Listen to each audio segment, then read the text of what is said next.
Season 3 of Animal Control has already kicked off to comedy perfection. People are raving about this show and saying if you haven't seen it already, it's a must see for a good giggle. Where do we pick up with the crew here in season 3?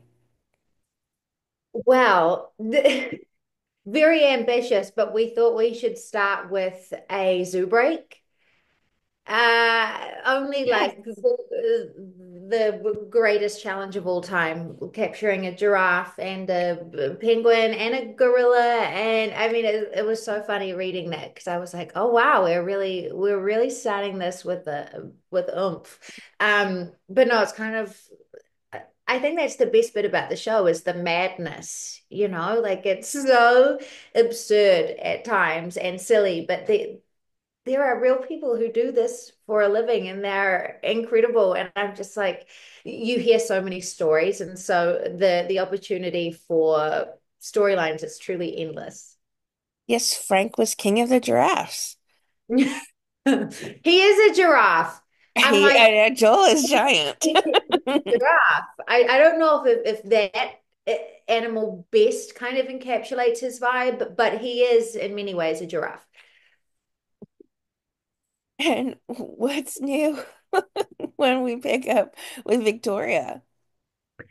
Um, you know what? Victoria's always living her best life, and she's stoked to officially be a US citizen, which, as a green card holder, I'm very aware of how awesome that would feel.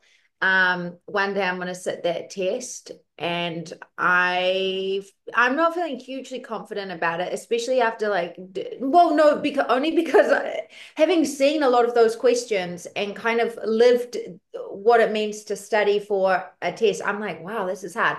But she's just living her best American life, really.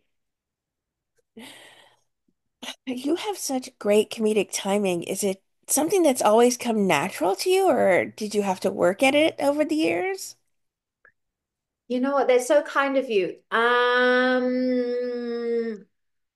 I think, I mean, I'm breaking this down in therapy at the moment. But I really have always loved I come from a big family, a big extended blended family, and I love making them laugh.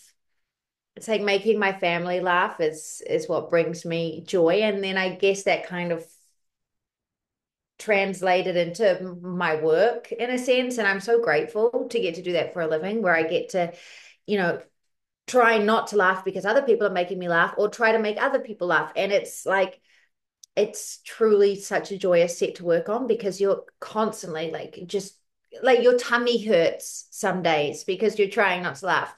Um, would I say I always had good comic timing? No, definitely not. I don't know. I think it's something you have to like to do, like there are a lot of people who enjoy to be made to laugh, and there are a lot of people who enjoy making other people laugh. And I get a real kick out of making people laugh. So I guess it's kind of one of those things that's like in your blood or like ingrained in you. But then also, like, when you work around people like Joel and Ravi and Michael and Val, who are truly really funny, you kind of have to step it up a bit sometimes and go like, oh wow, like you guys are fantastic, and it inspires you to want to be better and funnier. And yeah. Is there much room to improv then when it comes to the lines? Yeah. Well, yes, I've written stuff before. So as a writer, I understand like the importance of really getting the script out.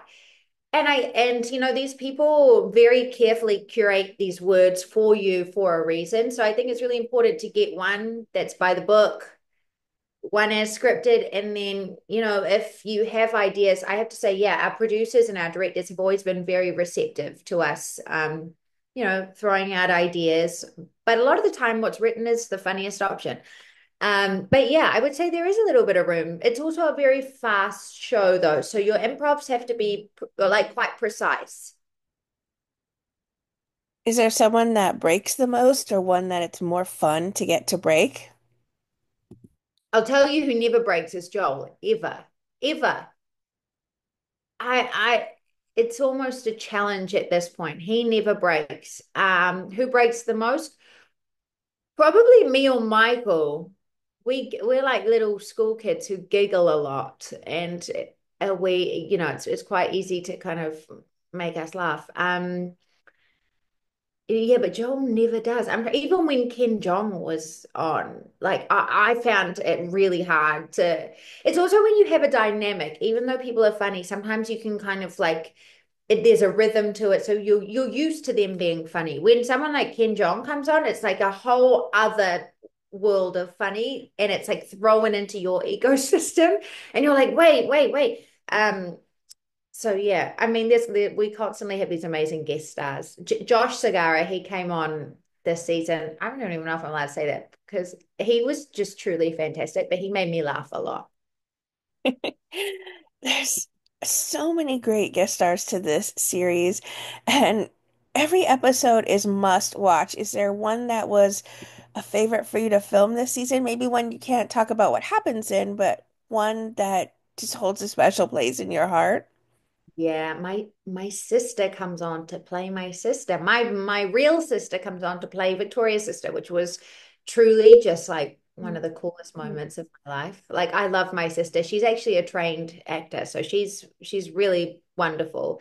And getting to work together, particularly as sisters, is like so fun because you have a shorthand obviously and a dynamic that's already there. So when you get to play on that, it's awesome. And it's just one of those things, like she came to Canada and she hung out and she brought her kids. And when we weren't shooting, we were just like seeing Vancouver. And it Being a was, family. yeah, yeah, it was like one of those cool core memories that I'm like, oh, I'll always look back and remember how cool this was. Mm.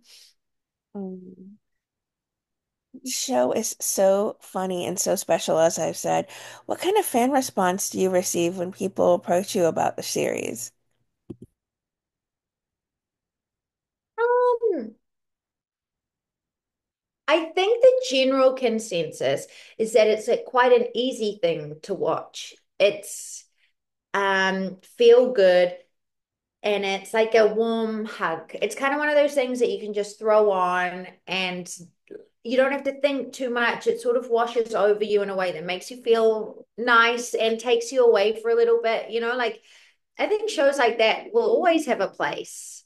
It's important. I had them growing up, like particularly before streamers and when we only really had like cable TV, you would chuck on something like Friends, and it was on at the same time every day. And it didn't matter if you came in halfway through an episode, it didn't matter if you hadn't seen it that week, you could still just enjoy it and be there and go like, oh, this is nice. And I really hope that people feel that when they watch our show, they just feel good. What are the other projects that you've been busy working on that are going to come out maybe here in the new year? I'm about to shoot a film. Um, I don't know if I'm allowed to talk about. I don't. I should check these things. I'm about to shoot a film, which I'm very excited about because I get to go back to New Zealand to film it.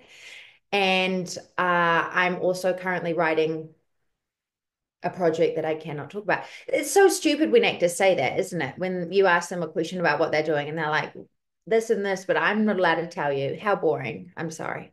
It's okay. It's exciting though that you have some big things here coming in the new year. At least we know that.